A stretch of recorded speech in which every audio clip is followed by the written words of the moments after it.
That's. Ooh, that's a very official one. Here. You sure? Yeah. Okay. I got this.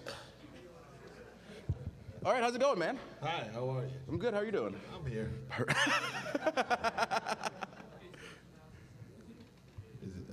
Are we, no, we can't start yet. We're not allowed to? No, we're not. Okay. We'll wait early.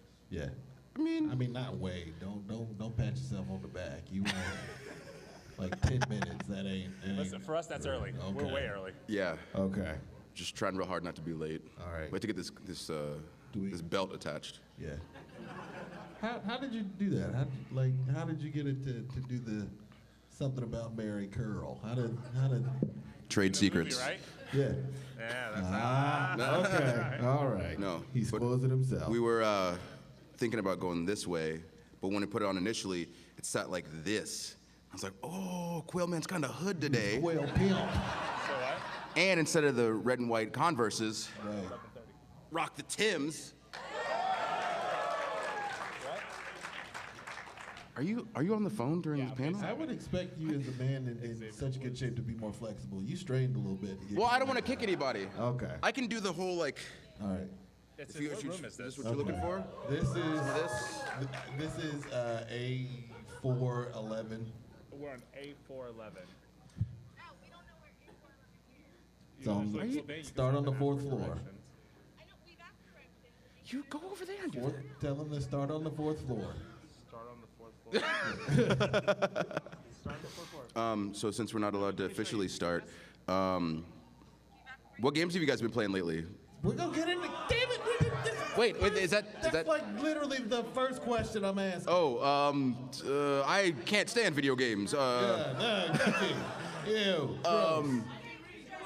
I They do. rot your brain. I know they're horrible for you. They Aren't just they? turn you into bad people who. Totally bad. Just people, are completely awesome. Desensitized to all kinds of violence. Yeah, and we're just terrible humans.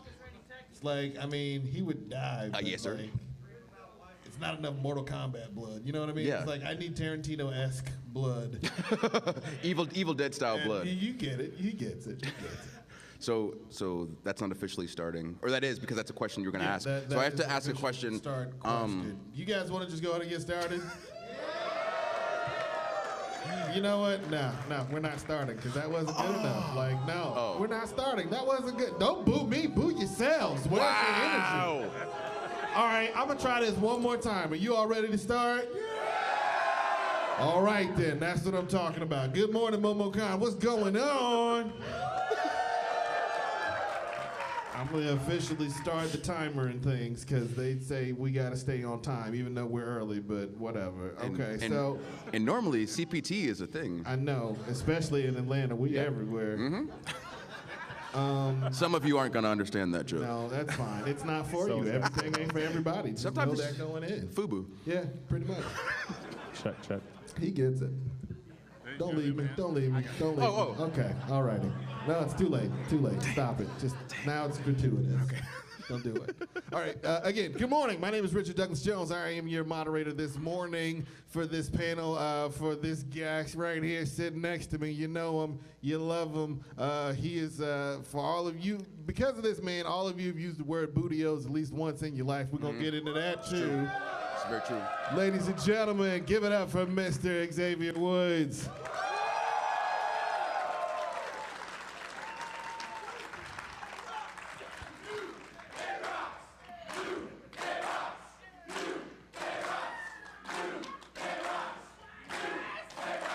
See, it's fun for you guys, but I'm like genital level, so I gotta. I'm looking away. I appreciate turned it, to throw it here. and I appreciate it. I appreciate it. New Day rocks. That's what they say. Do you realize because somebody actually brought a trombone? I see. From.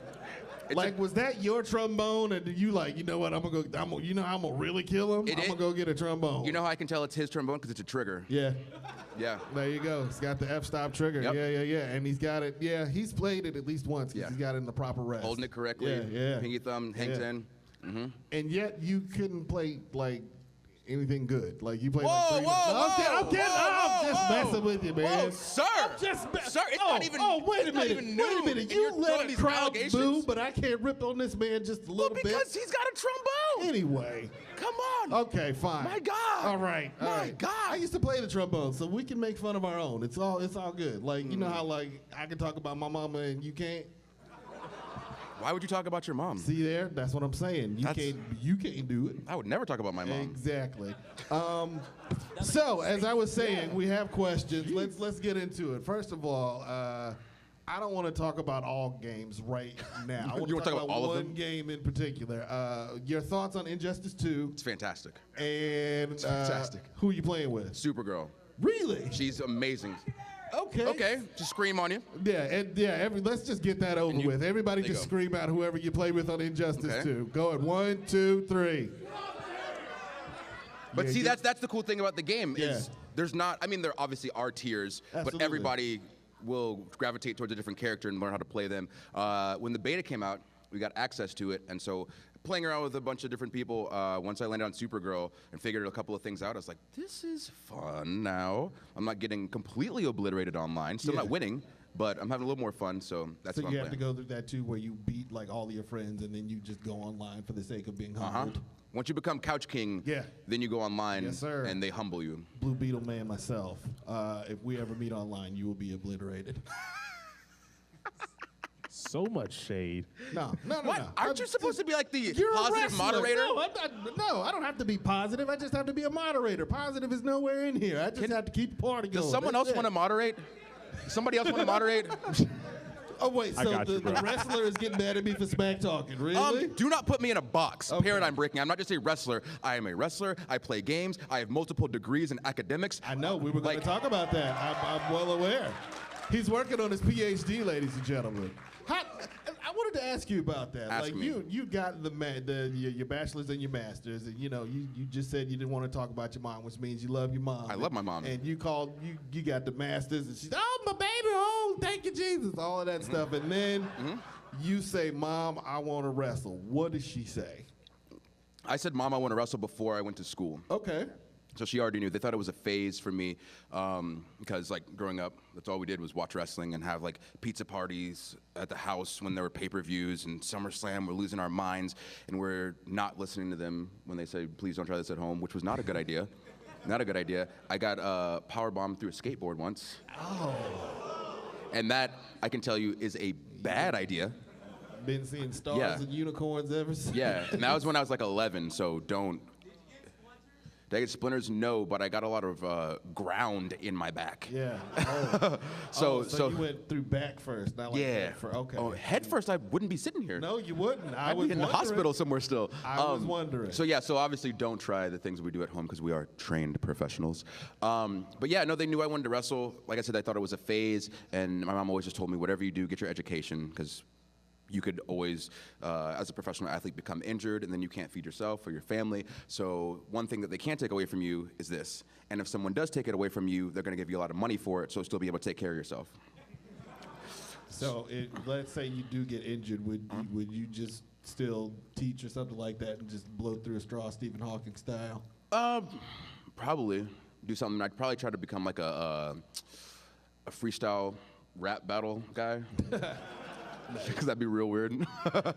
Yes, exactly. So describe that. If wrestling was a passion of yours as you were getting degrees in academia, describe the duality of that you were going through as you're learning in this academic world and then learning how to be a wrestler.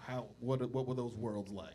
So I started amateur wrestling when I was in 7th grade because I figured, I want to be in WWE, I should learn how to wrestle. And I was always like on the smaller end of a human, I guess that's the way to say it. So I was kind of the runt. So when I started wrestling, it kind of gave me a solid sense of confidence because all I did was read comic books, read my textbooks, and play video games. And so like I was very introverted. I had my couple of friends, but we were all the same. There were like 4 or 5 of us, and we would just kind of chill in the corner, hang out at one guy's house on the weekends, but that was it. That was the only people we interacted with. So once we got into sports, got a little more confident, comfortable in our own skin, we branched out, and then I guess senior year of high school, it was getting closer to being able to join a wrestling school. So I'm looking around at places, and they're like, you got to have some sort of athletic background because it's going to help you. You got to be comfortable like on stage and this and that. And for some reason, I hadn't thought about I'm going to be on stage in front of a lot of people. Like that didn't cross my mind for some reason. And so I had horrible stage fright. And so one of my friends was like, "You should join the show choir." I was like, "What? If I have stage fright, why would I sing and dance in front of people?" And she was like, "1, we need guys. 2, if you can sing and dance in front of people, you can do anything in front of people." And so joined the show choir and like faced this crippling fear of being in front of people and public speaking and dancing. And so that helped out, but my parents were always kind of... Got girls out the deal, I'm sure. A little bit. And my parents were like... Yeah. A little bit. Okay. So everything that I've kind of like pushed myself into has been in order to gain some sort of skill I can use in professional wrestling. So when I graduated high school, joined a wrestling school, and then did that throughout my tenure at Furman University while I was getting not 1 but 2 degrees. And again, so he's working on his third. Well, third is the master's, technically. Oh, sorry. Well, he's working on his 4th. He's working on his PhD. That's a thing, too. It's Yes. weird. But yeah, so they've always supported me, but there was a situation where, you've seen The Waterboy? Yes. You know, at the end when his mom goes to the game, she's like, "Oh, you can play foosball, I understand." Yeah. So I had that moment. We were in the Gainesville Civic Center, and it was me and my tag team partner at the time, Hayden Young, against 2 other tag teams in a 3-way ladder match. And it was the first time I'd ever been in a ladder match, and it was the biggest show I'd ever wrestled at. It was like 1,000 people, and so we were like losing our minds. My friend jumped off the ladder. I beat people with ladders. Like we were like getting hit in the face with all sorts of metal and chairs. And at one point, I had a guy inside the ladder. You know how it'll close, but it closed on his body. So I'm smashing him in this ladder, and people are chanting, "Creed, Creed, Creed."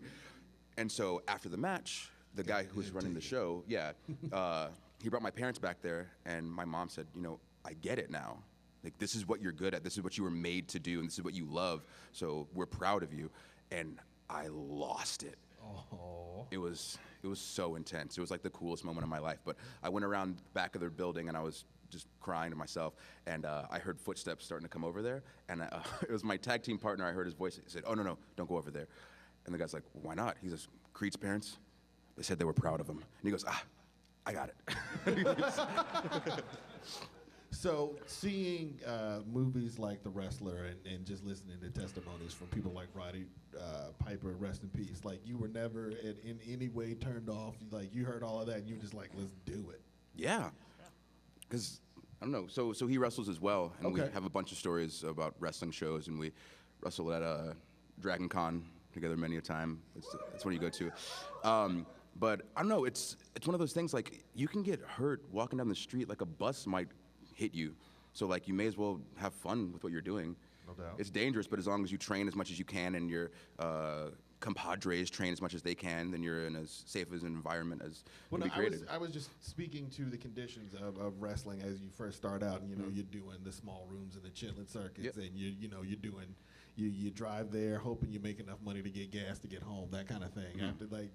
After all, tell me about a moment like that where you were just like, what am I doing? Am I sure I want to keep doing this? Do you mean like the first 6 years of my career? Yeah.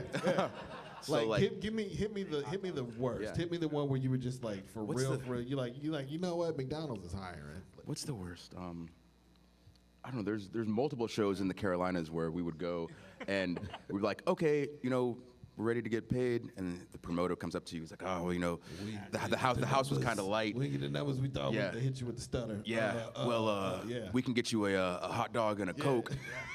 And then you go to get a Coke. It's like, "Oh, there's no more left." "Oh, because we got Diet Coke," and it's like, "Thanks, man." we drove in the car 6 hours with 7 people in my little compact car to come and wrestle at your show and not getting paid for it. But I was using the money that I was making working at a daycare to kind of fund my wrestling habit at the time. So it really didn't turn around until I got to WWE and got the opportunity to do some stuff with Kofi and E called the New Day. Yes. So I'm still working on the timeline. All right. So you're going through those trials and tribulations. There's With my Japan- man. Oh, okay. So there's your time in Japan happen. Oh.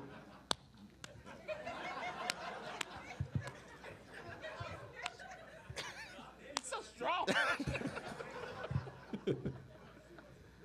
You wrestled in Japan for a while. For like 2 days. Really?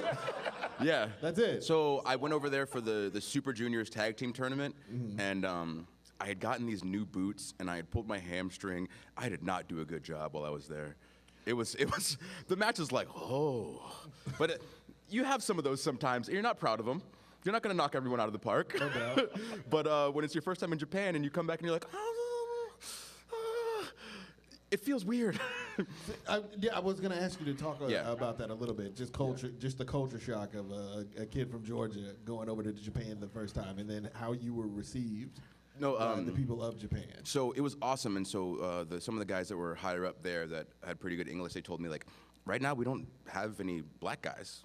So, like, you're essentially, like, you're filling a role, you're a commodity over here because we don't grow you over here. So... And it's like they have to import them. Yeah.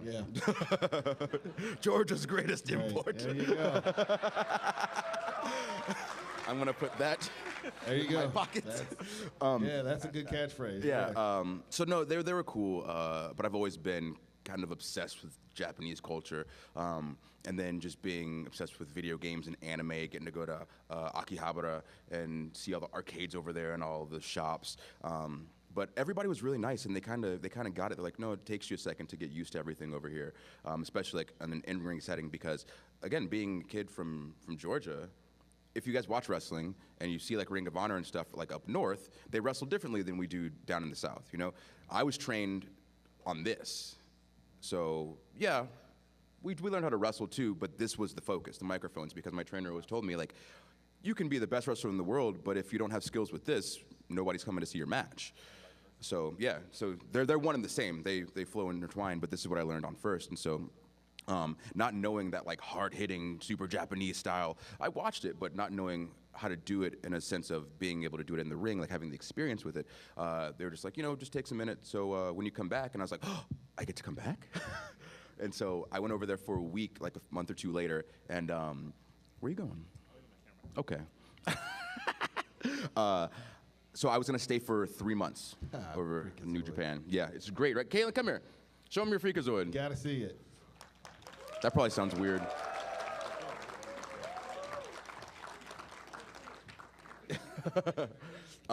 So I was gonna go for 3 months, and I wanted to stay in the dojo and learn all this stuff. And right before I left, I ended up getting offered a contract with WWE.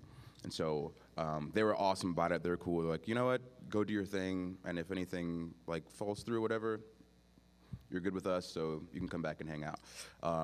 But I'd say I've been very lucky in my career with people being kind to me, because I think that kindness is given when you give it as well. And so I've been lucky in that sense. Cool. Okay. So the next question is: with your wrestling career, you do a lot of costume integration. Yes. I don't know if you know that about yourself. Really? Yeah, a little bit. Is it called like cos-doing? Cos-doing? Yes, cos-doing. That's what Yes. it's called. Cos-wearing? Cos-wearing. Wear your cos. Yeah. Then we get the Bill Cosby. Yeah. Whoa. He's having some issues right now. So when has that always been a conscious choice from the beginning, or were you just like, okay, so tell me about the building of your first character when you first started. You were like, you know what, I'm going to do the costume and just go full out. Well, I don't know, what was the first thing we did? I don't even remember. The underwear models, maybe. Yeah. Because we just walk around in our wrestling gear. So we went to Dragon Con, and the first year we went, it was 10 years ago. 10 years ago. So we knew it was a convention, but we didn't really understand what a con was. And you guys know what I mean, right?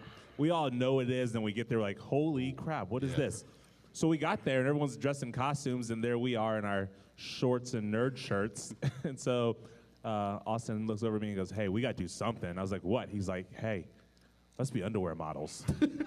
Well, no, because we were at Walmart looking for stuff to build something, and then the pictures on fronts of underwear, like, so we're like, well, let's do that.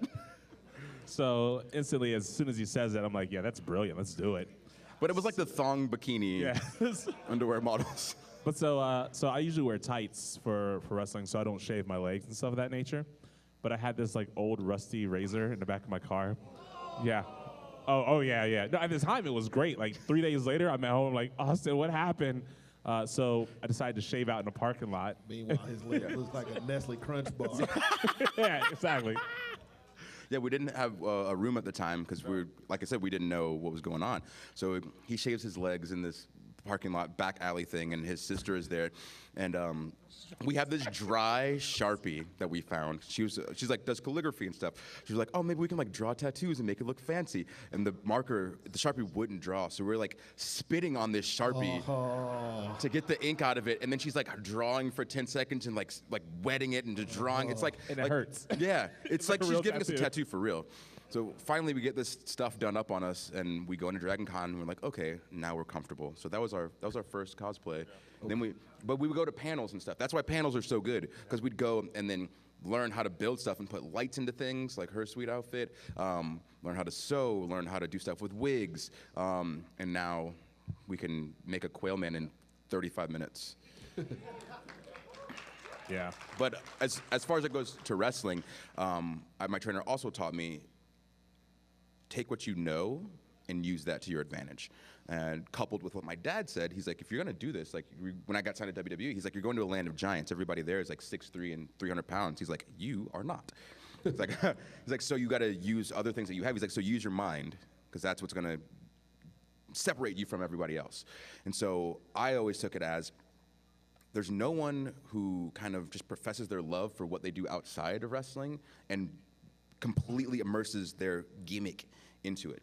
And so as soon as we got the opportunity, I was like, okay, we can integrate this into our gear, and then piece by piece get more and more ridiculous, to the point where this past WrestleMania, we got like a sponsorship deal from Final Fantasy 14 to actually build stuff and make it so like,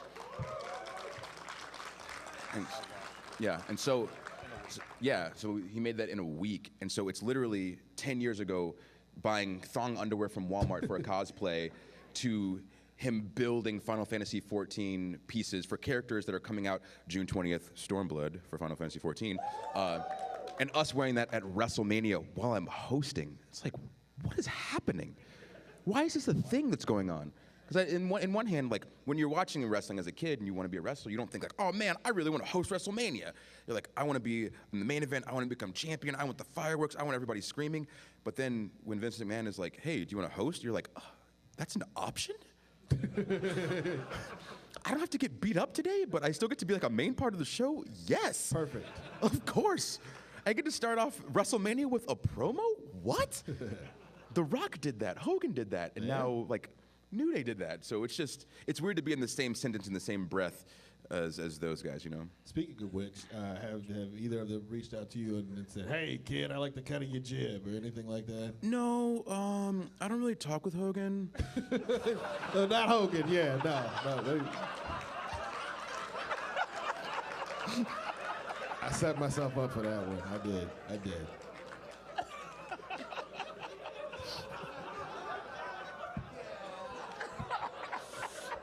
I can't imagine why. I can't imagine why. The Rock, when he came through, when we were in California like a few weeks beforehand, and he'd heard, so, you know, he like dapped us up and kept walking, doing what he was doing. Because he's like, I'm The Rock, I'm very busy. And I'm like, okay. Cool. Do you think you borrowed, if not borrowed, or influenced by his, you know, brand of showmanship, as far as like you said, on his persona on the microphone? Do you think you got a little bit of that from him, or no? I mean, not necessarily the same style, but like you said, just the whole on mic persona is just as important as what you do in the ring. I would say that I got that, and this is, now that I'm thinking about it, got that from Booker T. Really? Watching him, because like when you go back and watch his older stuff, like in the ring, like he was a beast. And I can tell you that because I've been hit by him in the ring. It does not feel good. But you watch him in the ring and he's just tearing it up. But then you watch like his promos with like when he was with Goldust and stuff, like, and they're hilarious. And when he was a King Booker, like that was, yeah. So it's ridiculous. And he told me one time years ago, he was like, on a microphone, anything goes. Unless you're in some sort of like crazy serious thing and you're about to fight Brock Lesnar, maybe you don't make jokes. The N-word. Yeah. Well, you know, Hey. let it be known on tape, I did not say that. No. So, No, but he did. so like promo-wise, be as ridiculous as you want. Once the bell rings, it's time to go. And so that's one of the first times that like one of the veterans had kind of given me that type of advice. And so we took that and really ran with it. But as far as influences go, like it's like Flash Funk and Papa Shango. Well, I think that also we gravitate to people who look like us, obviously. So growing up, those were the people, the Papa Shangos and the Flash Funks and JYDs, right? And so we watched those guys. And so when we're setting our promos, it's almost like we kind of copied a little bit, not even copied, just learned from what they've done. Yeah. But at the same time, more so, I think, at least for myself, for my promos, I took it more from TV and cartoon characters, more of my personal promos and my style. So, and especially with that, so oddly enough, now, so talking about like cartoons for promos and stuff, I guess in the past year and a half, I've gotten like super deep into Steven Universe. Like, it might be the greatest cartoon ever made. Like to the point where I was on an airplane, and I'm not going to ruin an episode for you, but there's an episode where he learns something about his mom, but it's not even supposed to be emotional. He's just learning a fact. But the way that they write for the show and the way it's drawn, when he's learning information as a child who doesn't necessarily understand the implications that it actually means for when he becomes an adult, like, it hit me so hard that I'm crying on an airplane with headphones on the outside row, and there's a mom next to me, and her daughter's on the inside window, and I'm like, and so the mom taps me on the shoulder, and I pull the headphones. She goes, "Are you okay?" And like, the daughter looks at her, and she sees when I'm watching on my phone. She goes, "Mom, he's watching Steven Universe. Leave him alone."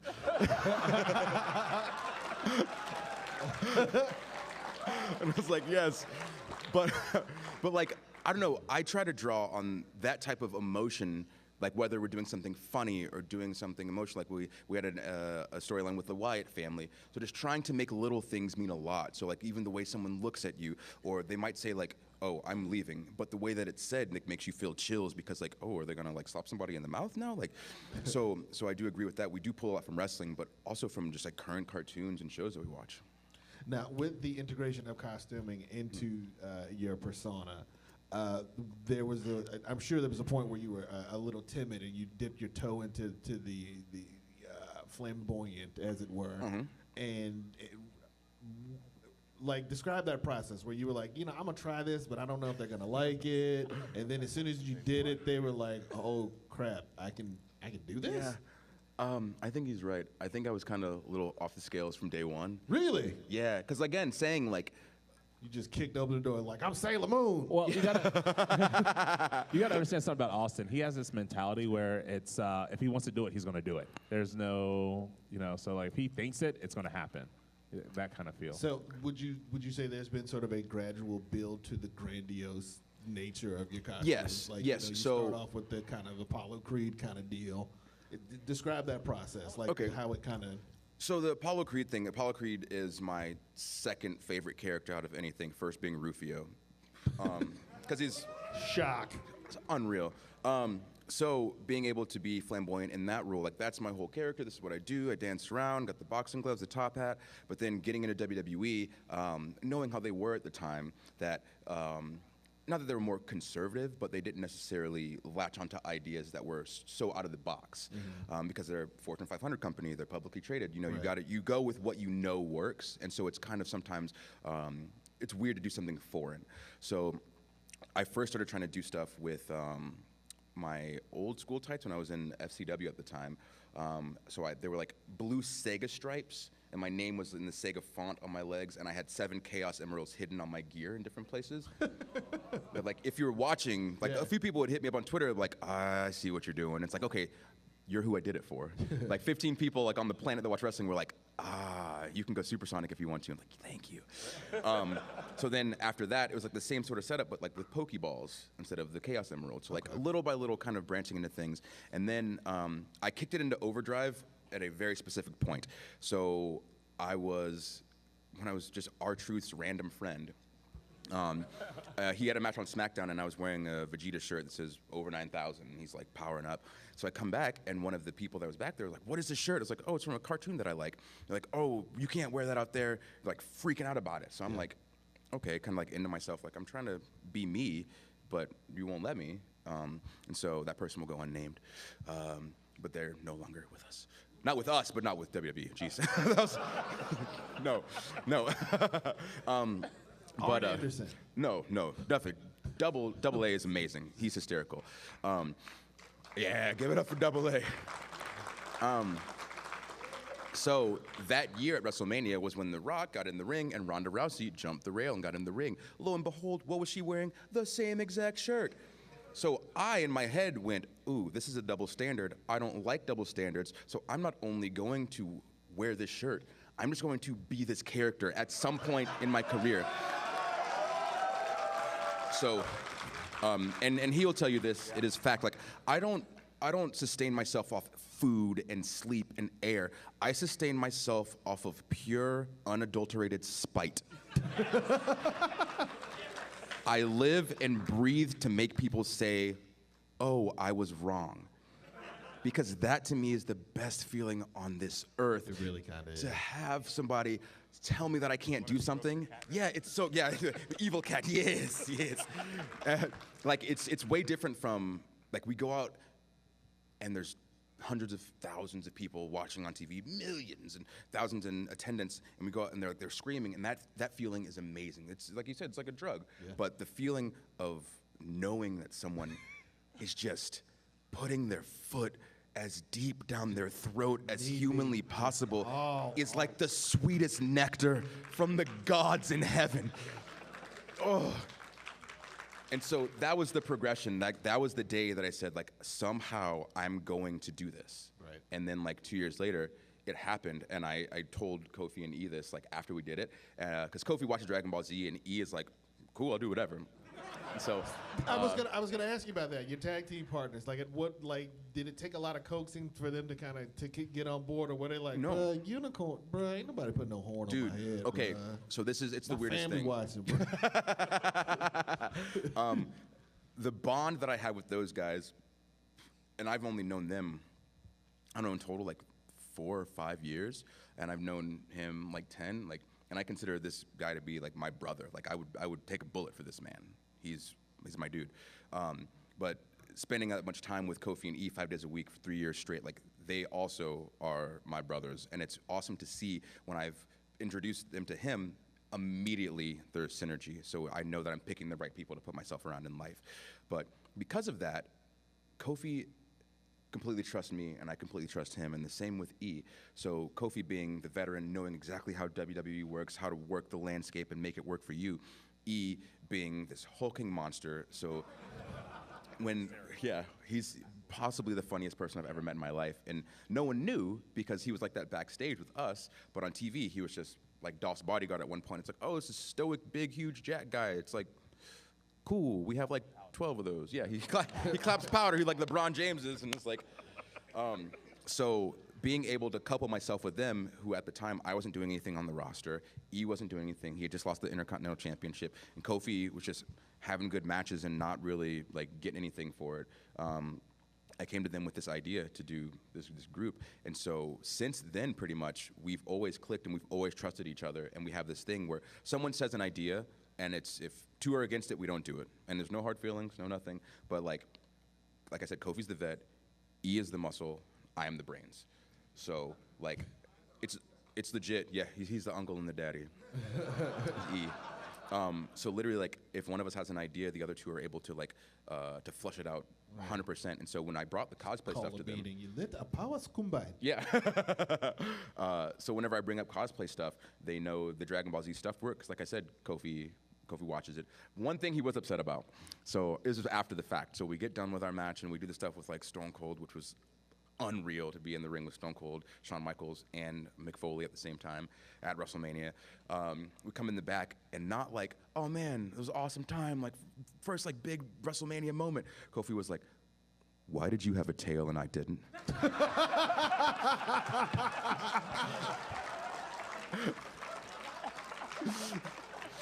And if you go back and watch it, you can see the second he realizes that there's a tail on mine, because it's only like a split second. He's like, yeah, ah!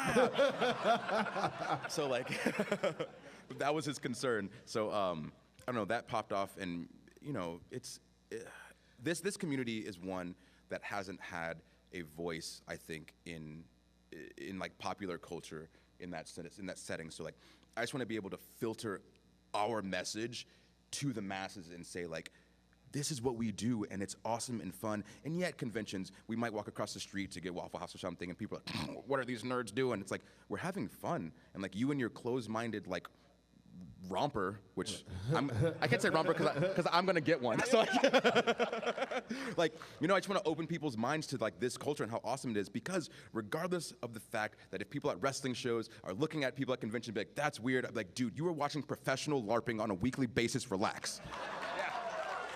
Not to mention, pancakes just taste better when you're dressed as Batman. Yeah, exactly. They're better.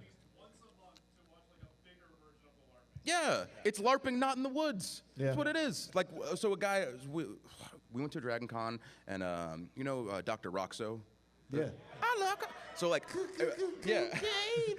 So I took a picture with two dudes dressed as Dr. Roxo, and we're like freaking out, like, yeah! And so I got back to work the following week, and one of the guys was like, oh, I saw your Instagram, all your Dragon Con posts, like, saw the one with like the two like naked clown guys. I was like, okay. And he's like, is that the image you really want to be putting out there? It's like, dude, yeah.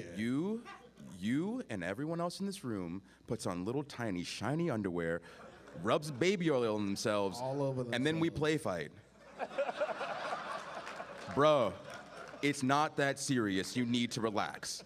This should be the most fun job on the planet because we get to entertain not only ourselves, but a ton of people that love it. And it's this awesome art that you can do crazy fast and hit hard, or you can slow it down and just be meticulous with stories. Like, it's this beautiful world that I just want everyone to understand.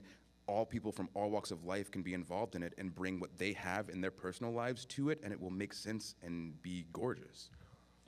Wrestling has always been interesting to me in that fact that because it is generational. Yeah. Like I'm sure you've seen it plenty of times. You've gone to matches and father and son, or you know, grandpa and so on and so forth. Okay, I'm gonna do this. You're gonna want to take pull back away from the microphone and stand up real quick, because I need to see your best Super Saiyan. I need you to go Super Saiyan real quick. You're welcome. It's power level. You gonna stand up? You're gonna have me out here on the internet like that Jalen kid. Yeah, you are. Let's do it. We'll make sure we add the graphics around Yeah, it, too. yeah, well, yeah. Well, man, your power level. Goku, can I borrow your wig? Does it come off? Yeah, baby. If we're gonna do it, commit. This is gonna be real weird, by the way. All right, get your phones out, ladies and gentlemen. Get them out. Get them out. Can you play the music on your phone? Can you do it? You got it? Yeah. Yes, absolutely. No, would you go GT so Beerus can just be like,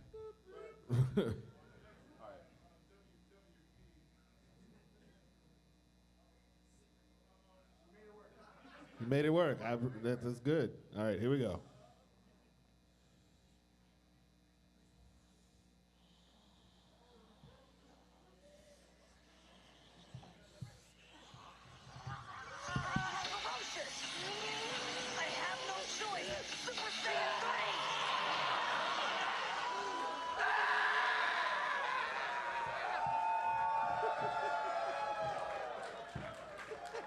Give it up for the man.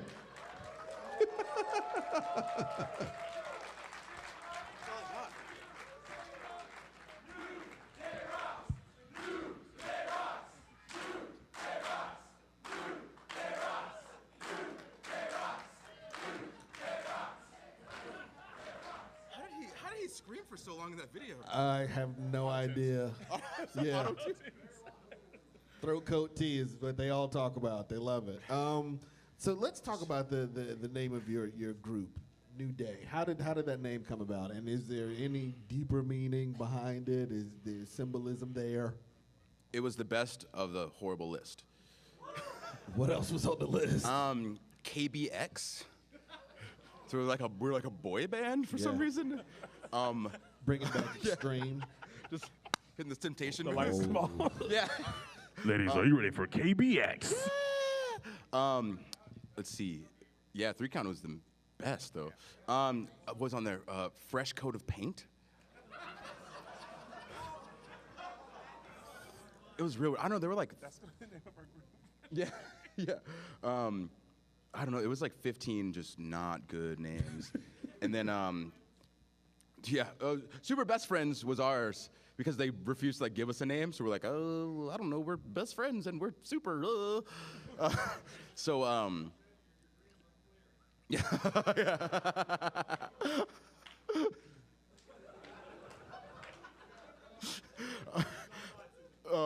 So the initial theme music that we had was very like, I don't know if you know, like 60s gospel, just like real slow and like swaying in church type stuff, and we're like, oh, no.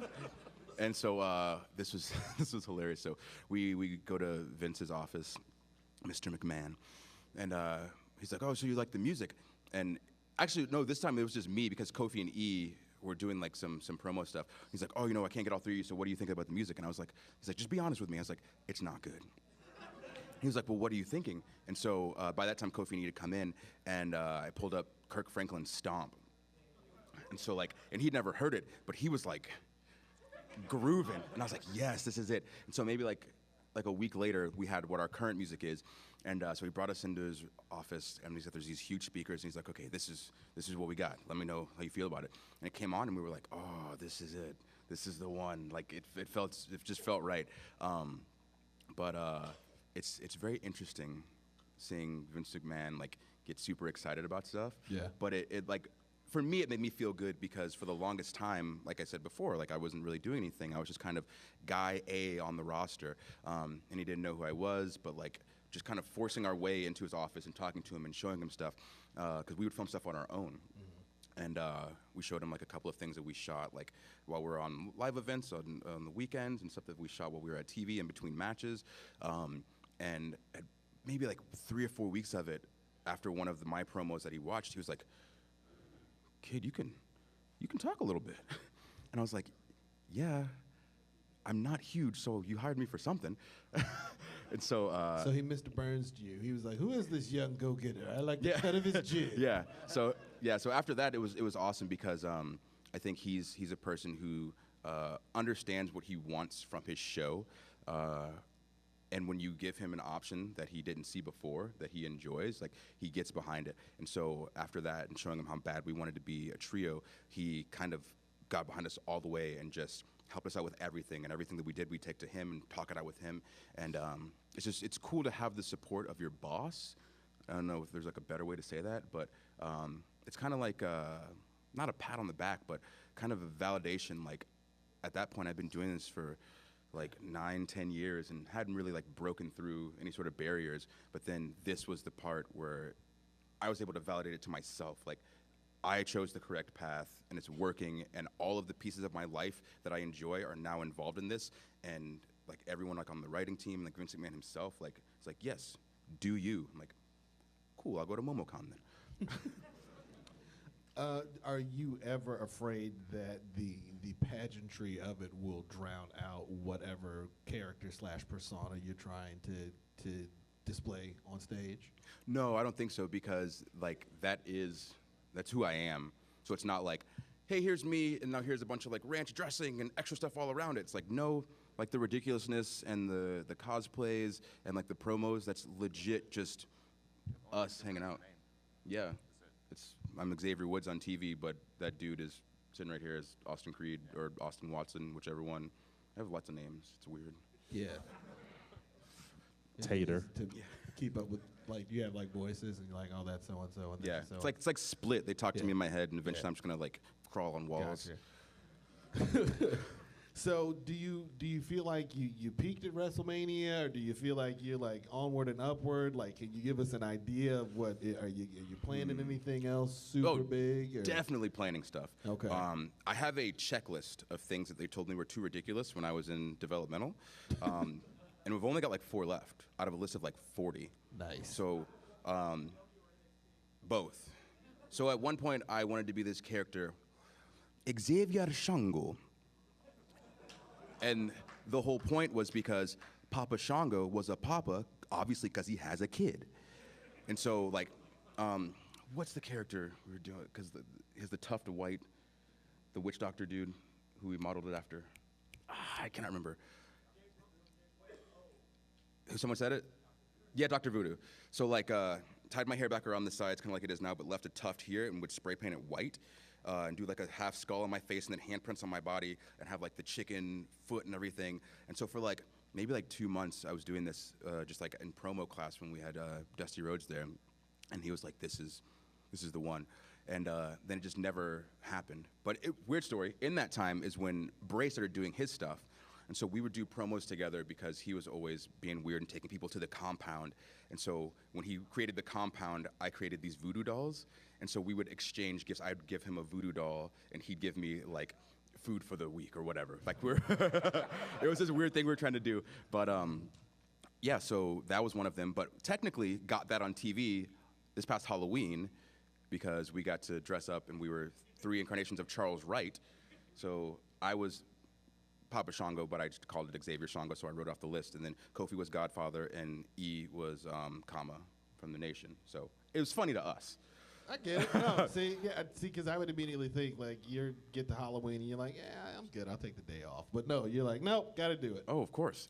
And cosplay skills, we were able to make those outfits in like an hour. But it's weird to ask like if we peak because every time we do something that I love, I feel like that's it. There's nothing else that can be done that's gonna like please me this much. Like when we came out of the cereal box and Saiyan armor, I was like, this is it. I was like, tomorrow we quit. We can't go any higher. I'm gonna go work as a school counselor, and you guys do what you do. Like, but we can't do anything after this. We're done. I retired. So every time they do something, I'm the same way. I think, okay, this is the pinnacle, and then maybe a week or 2 later, I get a phone call like, hey, do you think you can make this? Can you make a cereal box explode cereal? Yeah, we could do that. So it's, I don't think they've peaked yet, and for my own sanity, maybe they will soon. No, I'm just playing. Just joking. But it is the interesting thing because we talk about that too. We're like, what are we gonna do next? Because even so, cereal box at Mania, but then Final Fantasy, we turned a ice cream cart into a chocobo. Like, and with the Dragon Ball Z gear, we didn't ask. We just did it. Yeah, I was gonna ask you about that. Yeah, did like Funimation or anybody hit you guys up? No, so I have some friends at Funimation, so like I kick it to them. It's like these are the designs. They're like enough different, so there's no like copyright infringement. But I want to make sure like you guys are down. They're like, yeah, do whatever. So like we were good there.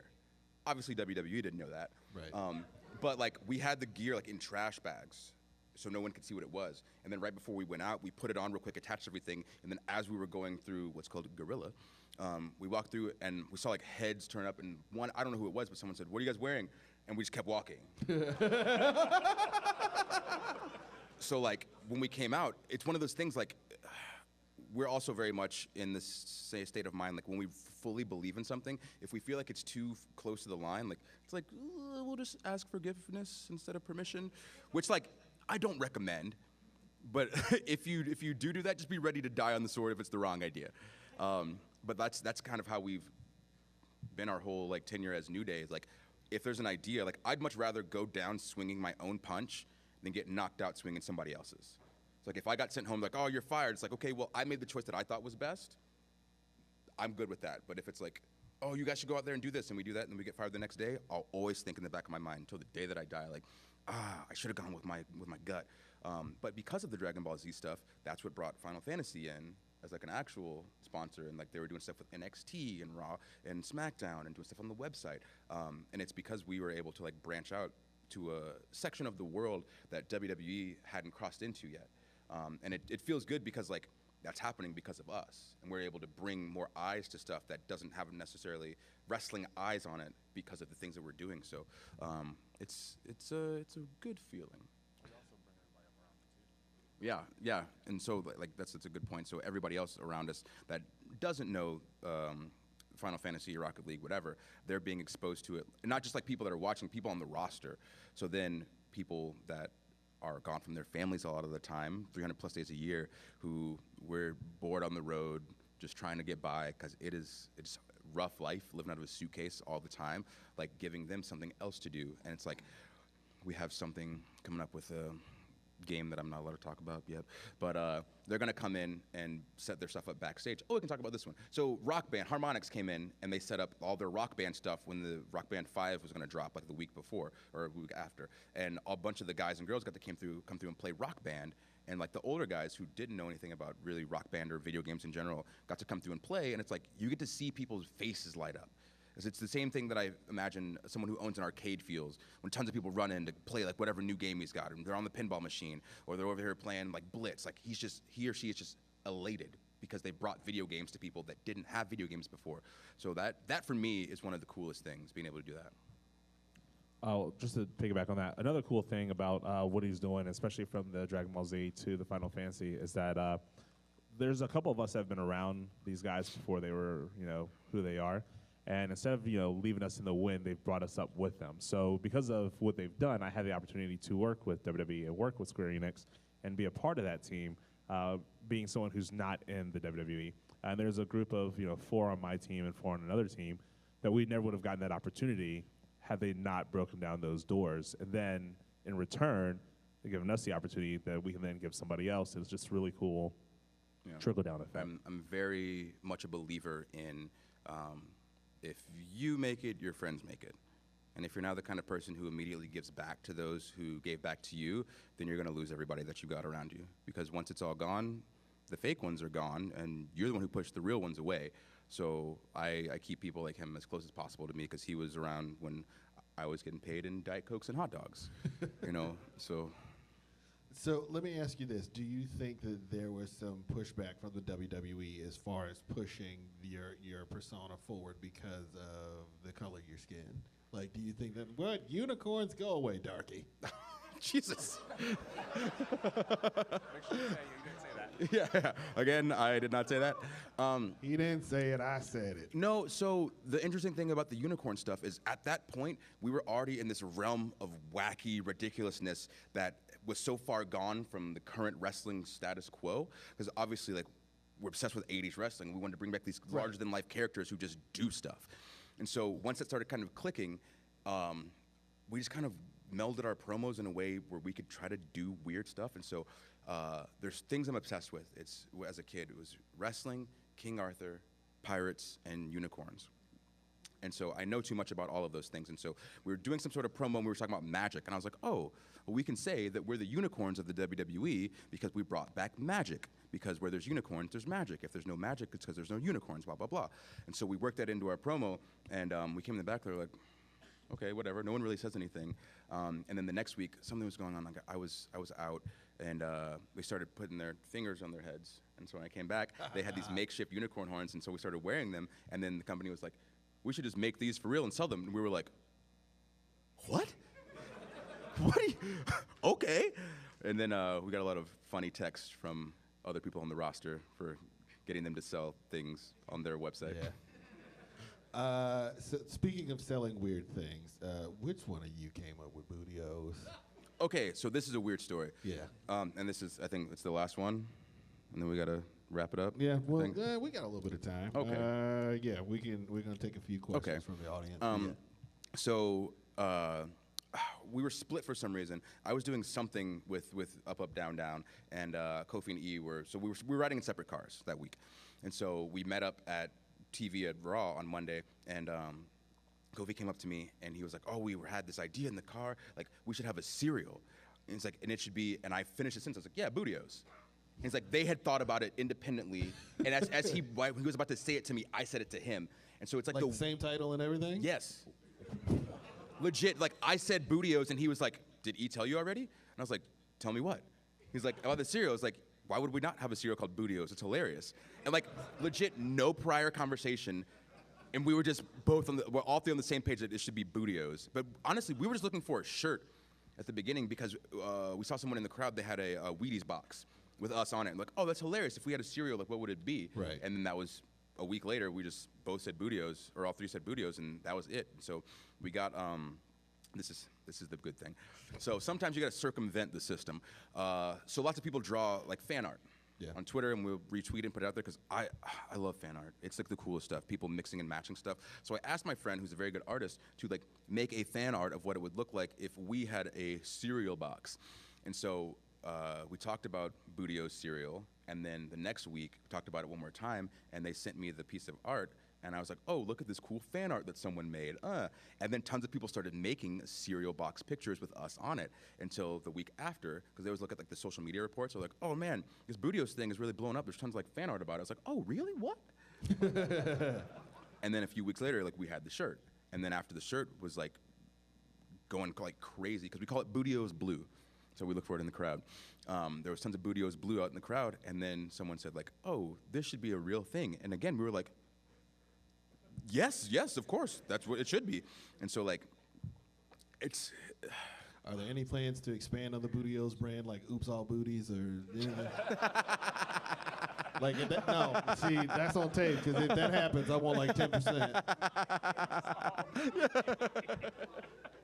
No, so we try to branch out into different things. So like obviously we got cereal, which was just like really random, and so we tried so hard on the ice cream, and it didn't come through. And like you guys feel bad, we feel horrible. We tried, because like at this point we're like, what can we do that like hasn't been done, or people trying to do, like what can we push through that just shouldn't be pushed through? Right. So have you sat down and like eaten a big bowl of Boudio's? Like has that happened? It's delicious. Is it? Yes. Okay. Why have you not tried it? I haven't had a chance to try it. I didn't. You've had like over a year. Does anybody have Boudio's Somebody in here? have some Boudio's? I will gladly eat a handful. Like somebody in the back. got some If you Boudio's? got them, bring them up. Come on up. again. By the way, ladies and gentlemen, we're going to take a few questions from the audience. Start lining up quick. Where's the person with the Boudio's? That's the most important. I mean, it's not the full Boudio's experience because there's no milk, but true. I'll take it. It's okay. Boudio's taste good dry. You are 12. You are a 12-year-old. I am. I'm Rufio a is little your kid. spirit animal. Yes. I get it now. Absolutely. Dunkaroos All right. are Well, while delicious. we're waiting on the Boudio's, we're going to take that first question. Yes. So my question is, if you could have Vince McMahon on Up, Up, Down, Down, what video game would you play with him? If you could have Vince McMahon on Up, Up, Down, Down, what game would you play? Man, I don't think he plays games. So it have to be something easier. SimCity. No, SimCity is too much. Maybe Pong. Maybe Pong. VR game. No, I can't put him in virtual reality. No. Yeah, he'll No. Hulk out for real. That, Yeah. no. I put Big Show in virtual reality, and I was trying to walk around him, and he punched me in the face. Maybe in your house. That's a good one. That's good. Thank you for answering that question for me. Yeah, in your house on Sega Saturn. Okay. So outside of Up, Up, Down, Down, will you ever bring the Great Black Otaku into your wrestling world? Oh yeah, once he's up on SmackDown or Raw, then we'd love to do some really? stuff with him. Once he's on NXT right now, yeah. So, but as far as stuff with him is concerned, so we were buddies before he ended up like even starting wrestling, because I just knew he was super like otaku dude. So we have this thing called the NPC Collective, which is Nerdy People of Color Collective. Oh, you changed your name? Yeah. So like it's just essentially something for like young black kids, because I know like for me being like a young black nerd, it wasn't like the coolest thing, and there were lots of like other black kids who like didn't necessarily accept me because of the things that I had interest Doing all in. that white stuff. Yeah. So like, and wasn't accepted because I talked white. Only It was they like, didn't say stuff. yeah. So it's like a super racist thing. It kind of sucks a lot. So we want to be there for those kids to tell them, like, it's okay, you're going to be all right. You can maybe be a pro wrestler, but then we've got people who are rappers. Mega Ran. When Brennan was in, Black Otaku was in the NFL, like we had that guy, or had him there as that guy in the NFL. But now we've got Mike Daniels, who's on the Green Bay Packers, one of the top 100 players in the NFL, and we sat for 2 hours talking about Majin Buu. So like we try to bring that to people. So yeah, having him on Up Up Down Down is great because he's a guy who knows what he's talking about and does lots of anime stuff with us. And once he's on the main roster, hopefully we can do something there. Sweet. I am perfectly fine with it, but Xavier, what is your opinion on Jinder being where he is right now as WWE champion? I say congrats. Like it's one of those things. All of us are there to do as well as we can, and for him, that's one of those things that, again, like people reacted the way that they reacted because they didn't think that he would do it. So So it's I feel happy for him. It's awesome because like I was shocked too. Like I was watching Blacklist on Netflix. That show's amazing. And Breeze actually called me and he was like, "Did you watch my match?" I was like, "No, I didn't." He was like, "Watch my match." And so as I'm watching the match, I get a text from a guy who used to be a writer, the guy who's actually like, responsible for getting New Day on TV. And he was like, "Jinder's the champion?" And I was like, "Breeze, hold on." And I saw him standing with the title, and I was like, "That's amazing." Yeah. Like they let a young dude who doesn't have like he didn't at the time have this huge backing behind him, where people believe that he could do something like that as fans, beat Randy Orton, a guy who's been champion 13 times. Because when you see that match on paper, you go, "Oh, Orton's gonna win, and then he'll wrestle someone else." But like Jinder wins, you're like, "What is happening to my world?" But that's the cool thing. Like anything can happen. And I mean, no big deal. But like I've beaten Jinder before, so like. You versus Jinder, WB title SummerSlam. Your boy might be in line. So yeah, just congrats to Jinder. Oh yeah. So how would that feel to you? Tell me that you get the call. You're like, all right, you get the strap. What goes through your mind in that immediate moment? Well, first I would say, and this is like 100% like not joking at all, I would say put Kofi in the match instead. Because it's like my career goal for Kofi to become heavyweight champion. And we have this thing, if one of us becomes champion, we all become champion, but like in that setting, like I need Kofi to pin or submit someone to become the heavyweight champion, because out of anyone in the locker room, I think he deserves it the most. No doubt. And then if they said no, I'd be like, all right, cool. Hello. Hello. Fellow nerd. I would like to say that I think it was on an episode of Raw, you were playing the trombone, and I swear I heard you play the Final Fantasy Victory Fanfare. Oh, yes. You did? Yes, ma'am. Awesome. Yes. Yes. It's the best. You had to get it in, because it's one of those things where people in the back might not necessarily know, but like, I'm not talking to them, I'm talking to you guys. Awesome. Everybody else has a voice in the show, so this is mine to you. Thank you. My question is, what was it like playing video games during WrestleMania with the Zaibatsu? Because I watched that and it was great. Thank you for watching it. It's really fun, especially during WrestleMania, because everything is so busy. Everybody has tons of appearances. So to be able to get all of those people in one room at one time was like a gift from the heavens. But then the fact that everybody's worked so well together, especially when we're playing video games, because it's like if you're sitting and playing with your friends in your basement or whatever, you're just having a good time. So thank you for watching, and thank you for all of you who watch stuff on Up, Up, Down, Down, because it makes work a lot more fun for all of us. We've got time for 3 more questions. Right. And Thank that's you. all. You're welcome. What's up, man? Sorry. So I just want to say you are a huge inspiration for me. Thank you. For a lot of people here, introverts and all, seriously. I just want to thank you for basically being you, man. Seriously. Thank you. Thank you for being you. Yes, yeah, thanks, man.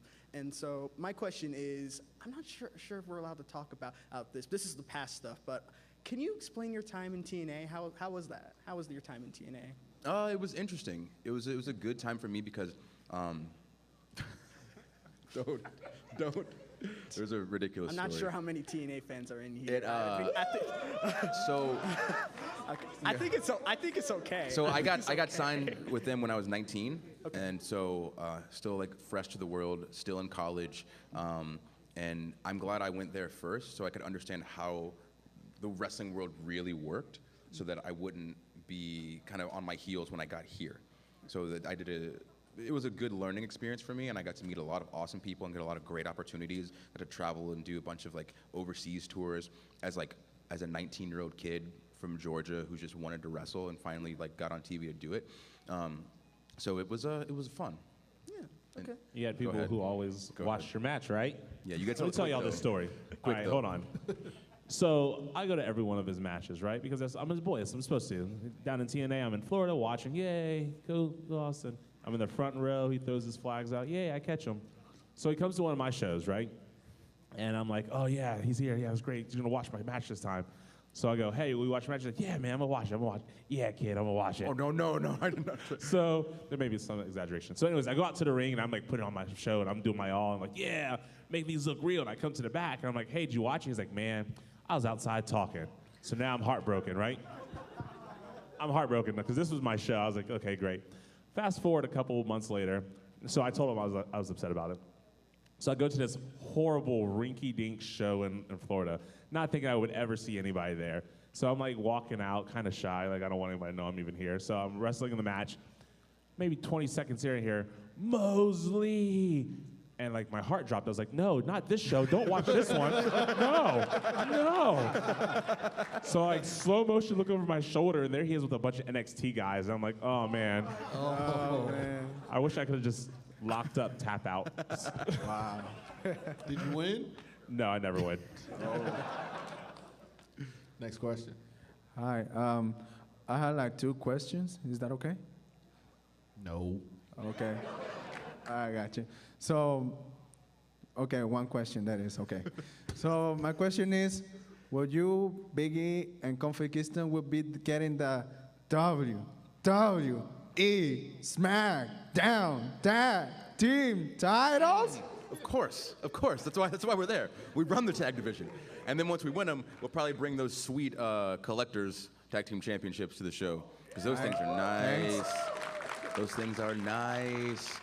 But 100%, that's what we're doing. Our vision. I've been obsessed with tag team wrestling since I was a little kid. It's my favorite style of wrestling because you can do more with more minds, more educated minds in the ring at one time. And so it's this beautiful art that can just go together perfectly, and you can make beautiful music with a bunch of other people. So that's our goal, to become champions, obviously, but then also to elevate the entire division and make sure everyone has a role and that everyone knows every team on the show and feels some kind of way about them.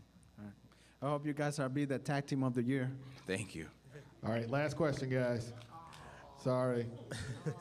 All right. What was your favorite part of the feud you had with the Wyatt family? So that's pretty easy. So it was Battleground was when we wrestled them at the pay-per-view. So we had done the compound thing, which we were talking about doing for like a long time, and we didn't rip the idea from anyone.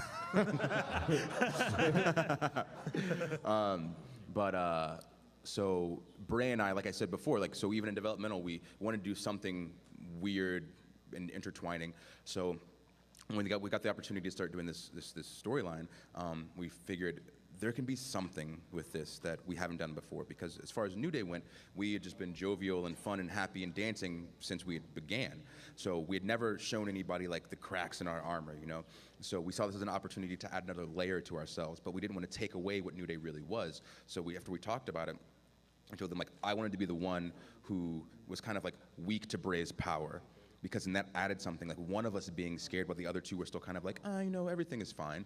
But knowing that we wanted to build to making it look like I was maybe gonna defect and go to the Wyatt side, which I feel like the night of the pay-per-view, once we finally faced off, because there were lots of people who said, like, we don't need that moment in the match, and like, me and him fought for that so hard the whole day until finally it was something that we could do, because they didn't think that was part of the story. It was just New Day versus Wyatt's, and there was no little story there. But to me, that was the biggest part of the story, because once I spun him around and saved Kofi and we locked eyes, like the building, like it wasn't like everyone was like, oh my God. You could hear this, like, you could feel this weight come over the building, and then as I started to take a knee and Bray is just staring at me, everyone is like, oh my God. Like, you knew watching, if my knee touched the ground, that was it. And so having that one moment was easily my favorite thing, because in one hand it showed that Bray and the Wyatts have this power that they can use to control other people, and it's a real thing. They're these dangerous guys who are terrifying, and you should be scared of them. But then at the same time, New Day is so strong in their bond as brothers, we save each other from that danger and are able to persevere and sacrifice ourselves so the other one can overcome this fear that he has.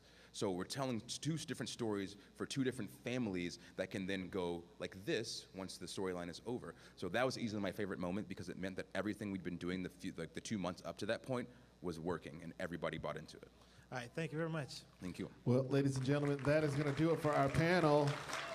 Xavier, what you doing for the con, man? You hanging out? You signing autographs? Of course. What are you doing, man? We have there's an up, down, down panel at 2 o'clock, I think. Okay. What time is it? Where's that going to be? I don't know. It's at 2:30? 1:30. 1 floor up. 2:30. 2:30. And then autographs somewhere from 4 to 6. and then Celebrity Jackbox. Cool. So, well, ladies and gentlemen, thank you all so much. I've been your moderator. My name is Richard Douglas Jones. This has been an hour and some change because we did a good job with Xavier Woods. Thanks for coming.